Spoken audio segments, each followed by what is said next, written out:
I hope you're having a great day. Well, today I want to talk about triglycerides and how you can lower triglycerides naturally.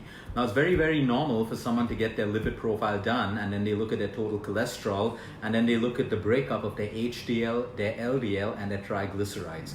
Now, if triglycerides are really high, you're usually slapped on with a drug, with an allopathic drug called a statin.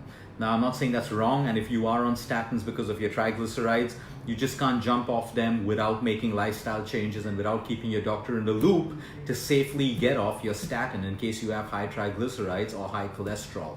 What we need to understand is the danger of triglycerides and also understand that, hey, when you make lifestyle changes, most people can lower their total cholesterol and most people can lower their triglycerides naturally. So without the dependency on a medication. But you see, in today's world, we're so used to quick fixes. We're so used to the fact that, hey, take this drug, your lipid profile looks good, and all of a sudden you think you're healthy because your triglyceride levels are in control because you're on a drug, and then that gives you the right to eat what you want and not change your lifestyle. And that's why people get sicker and sicker. Allopathic drugs are great for us to help us suppress the symptom, treat the symptom. It can save lives, no doubt. But whenever we become dependent on that and we don't look over and above the symptom to find out the root cause of why is my triglyceride high and what lifestyle changes can I make to reduce it so I can get off that medication at some point. Because even if no one's telling you, you need to use your common sense to understand that every drug has a side effect. That side effect may not express itself in the first week, the first month, or even the first year.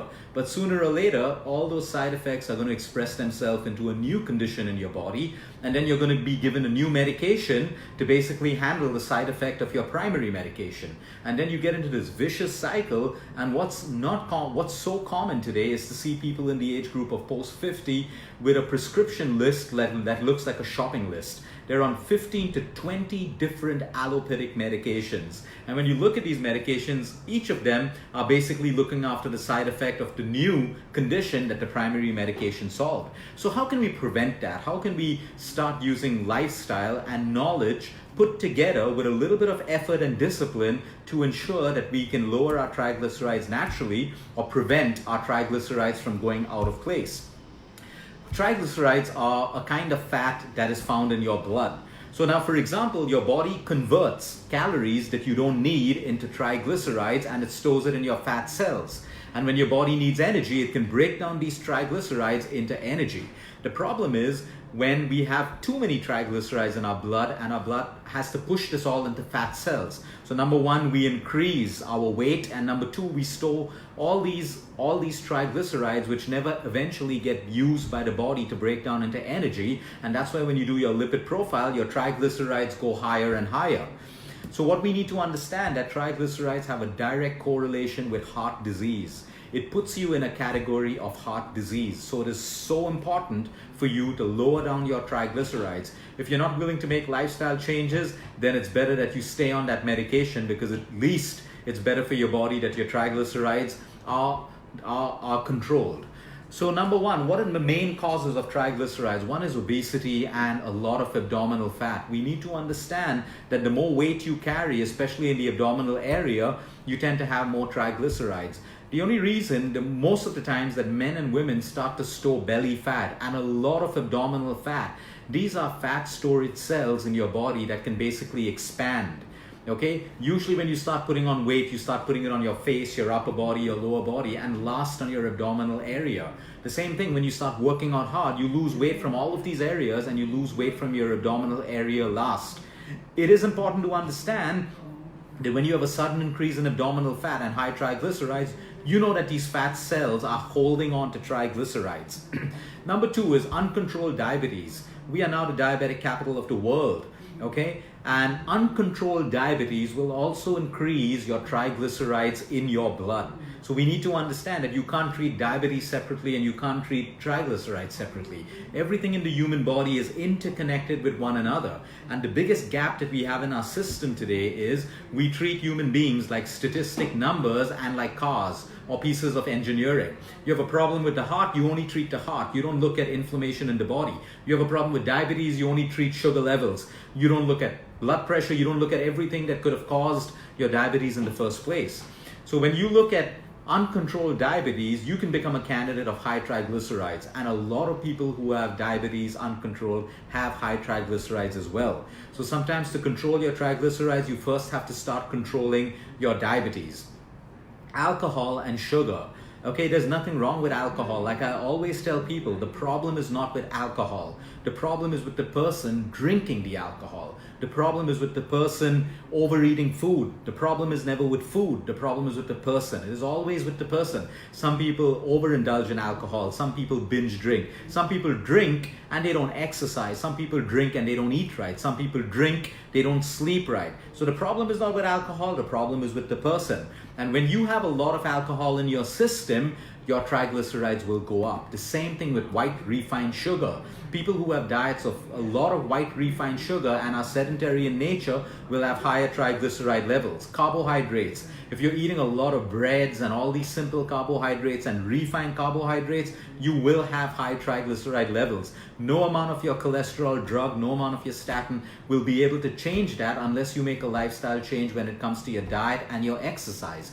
And of course, a sedentary lifestyle, because go back to the definition of what a triglyceride is. When your body converts calories that it doesn't need into triglycerides that are stored into your fat cells. So technically, if you're eating more than you're working out, you have calories which are unspent that will get stored in the form of triglycerides. So it simply tells you that a sedentary lifestyle will also contribute towards your high triglycerides levels, and it will also be the reason why you find it difficult to lower your triglyceride levels.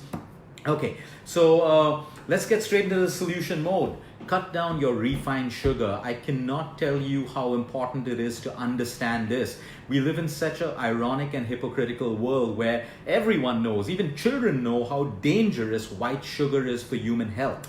Inflammation and all of that stuff, and yet you have some of the top cancer doctors who tell their patients to eat all the sugar they want because there's no medical evidence. Yes, there may not be medical evidence, but you have to have common sense when the whole world knows how dangerous white sugar is. Okay, and yet you give it to a patient who is terminally ill. You give it to a patient who is sick. You give it to a patient who is suffering and near death. You give them something which the whole world knows is bad for your health. So number one, cut down your white sugar and you will see a decrease in your triglyceride levels. Number two, lose weight. It is so important for you to start losing weight if you want to drop your triglyceride levels. Go low carb. I didn't say no carb, I said go low carb, because most people are eating excessive carbohydrates. You see, the problem is not with carbohydrates. Our country had a staple diet of carbohydrates, proteins, and fats for the longest time before diabetes hit us. And even though we go low carb today, so many people are diabetic and high triglycerides because they do it the wrong way. You can enjoy your rice, you can enjoy your roti, but you need to make sure that the portion doesn't go overboard and that your combinations are right. If you have a lot of rice on your plate and your lentils and vegetables are lesser than your quantity of rice, you are bound to have a problem with diabetes and triglycerides. But if you have a small portion of rice and your vegetables and lentils are more, there is no way that you will have a triglyceride problem or a diabetic problem. So it's portion control, portion control. Understand that vitamin G is a huge problem. That's greed. We tend to overeat like there's no tomorrow. We're seen at buffet tables eating like, there won't be a buffet tomorrow, or, this is the last buffet that exists in our life. Everyone eats out of greed today. Most people eat out of greed, and that's when you have problems. Look at the farmers, look at people in villages. Their portion of carbs are huge. They have lentils, they have everything in balance. They're active throughout the day, and they don't have any problems that we have in the urban cities. Okay, educated people like us who have so much, yet have all of these lifestyle diseases because we overeat, we under-exercise, we undersleep, we stress too much, and all of these problems. So go low carb, which means eat your carbs sensibly. Make sure your combinations are really good. Intermittent fasting plays a huge role in dropping your triglycerides, a huge role. If you do it the right way, watch our videos to find out how you do intermittent fasting the right way. But we've had people with triglycerides in their 500s stop their medication, and after doing 3 to 4 months of intermittent fasting with their doctors in the loop, because their triglycerides fell to under 100, that the doctor themselves pulled them off the triglyceride medication, and they're living absolutely perfect lives today. So you see, it's possible. We always have a choice or we have an excuse. It's up to you to choose which one you want. Increase your fiber. A lot of us have less fiber, and that's why I think constipation is rampant in our country. We have low hydration levels and we have low fiber levels. Now, don't overdo it on fiber, because too much of fiber can also cause irritation to your intestinal linings. It can create IBS, it can create an inflamed gut, and so many other problems. Make sure you have the right amount of fiber in your diet. That could be between 30 to 35 grams for an average Indian. So if you're eating 2 to 3 fruits in a day, you're having your portion of raw vegetables, nuts, seeds, lentils, green vegetables, which is nothing but a balanced Indian diet, you will get sufficient fiber. And the more fiber you have, what happens is fiber blocks the absorption of sugar and fat into your blood through your intestine. So that's why we need fiber, because fiber can block the absorption of fat and sugar into our blood through our intestine. So when you eat all of these junk food diets and all your processed food, which is devoid in fiber, that's why we have high triglycerides, diabetes, and all of the other problems, because we're devoid of fiber. Fiber is extremely important for your triglyceride levels. Exercise. The more you exercise regularly, it doesn't matter what you do, whether you walk, you do CrossFit, you do Pilates, you dance, but you need to make sure that your lifestyle is not sedentary, and that goes a long way in controlling your triglyceride levels. Omega-3s. Omega-3 fatty acids are great to naturally lower your triglyceride levels. If you're non-vegetarian, you can get this in fish oils and fatty fish. If you're vegetarian, you can get it in avocados, you can get it in flax seeds, you can get it in over-the-counter supplements that your doctor can prescribe for you, which are safe omega-3s required to bring down your triglyceride levels. Your cooking medium. This is so important for the country. Ever since we moved away from our staple oils, like different states in India had different oils. The wisdom in that was perfect, because different foods have different heating temperatures that they have to be cooked with. So in South India, you had coconut oil. In North India, you had different oils like peanut and mustard and groundnut oil, and all of these oils, and of course our pure ghee. But when we move to all of our refined cheap oils, which are disastrous to your heart health, inflammation, your weight, and everything else, we need to go back and support our farmers. That's when the price of all the cold press oils are going to decrease. It's because refined oils are so cheap, they have long shelf lives, they're filled with preservatives, and you have great marketing budgets that can support the sales of all of these refined oils. The country's been fooled in believing that refined oils can even help them lower inflammation in the human body. But if you start supporting your small communities, you will find that the price of all these cold press oils automatically start falling if there's a market for it. So you want to look at vegetable oils. You want to look at, you want to look at things like your cold pressed sunflower oil, your cold pressed groundnut oil. Okay, coconut oil and pure ghee are saturated fats, which are also excellent for your heart health.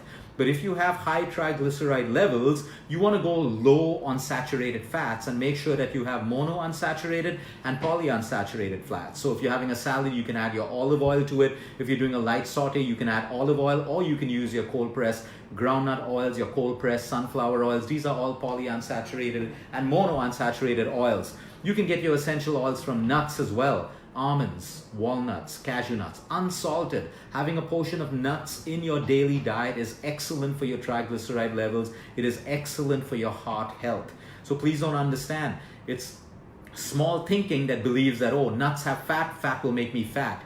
Fat does not make you fat. The bad fats make you fat. The good fats actually help you burn body fat. Please understand that. Good fats help you burn bad body fat, and the bad fats make you fat. Overconsumption of anything will make you fat. Protein, carbs, or fat, overconsumption, your body doesn't need it, it will store it as fat. Okay, insulin resistance. Please understand, your pancreas produces insulin, but your cells have now become insensitive to that. So your insulin levels in the blood increase, your triglycerides also increase. So do not overeat, do not eat too fast. Chew your food. Chew your food really, really slow so that all the hormone function in your body is also slowed down. You eat too fast, your stomach has to produce more acid, your pancreas have to work harder pumping out more insulin, but you eat slow, you chew your food, you can basically slow down that entire function in your body. Some of my favorite spices and herbs that help you in triglycerides. Methi, which is also called fenugreek. Methi seeds or fenugreek seeds are excellent for lowering triglyceride levels. You can soak a tablespoon in the morning, overnight, and in the morning you can chew on those seeds. Raw garlic, fantastic. Raw garlic, if you can't eat it, remember raw garlic should always be cut, exposed to oxygen for about a couple of minutes, 2 to 3 minutes. So allicin that does the magic is basically activated, and then you swallow it or then you chew it. If you don't like eating it raw, you can mash garlic, boil it in water with those methi seeds. So you have a concoction of a little bit of ginger, methi seeds, and garlic. It tastes really good. You can add a teaspoon of pure, raw, unpasteurized honey if you don't like the taste, or a little bit of jaggery. But having that on an empty stomach every morning will help you lower your triglycerides along with your exercise and everything that we spoke about. Curcumin is fantastic for lowering your, again, because it is anti-inflammatory in nature, it is great for your heart health. You have an Ayurvedic herb which is called gugul. We all know about gugul as well, and this is used to basically lower your triglyceride levels. Vitamin B3, also called niacin. Now, non-vegetarians will not have a problem because you get it in eggs and chicken and meat. For vegetarians, you will find it in avocado, you will find it in green peas, you will find it in mushrooms, and you will find it in unsalted roasted peanuts. So vitamin B3 is also necessary for you to lower your triglyceride levels. So you see everything we discussed is basically lifestyle, nature.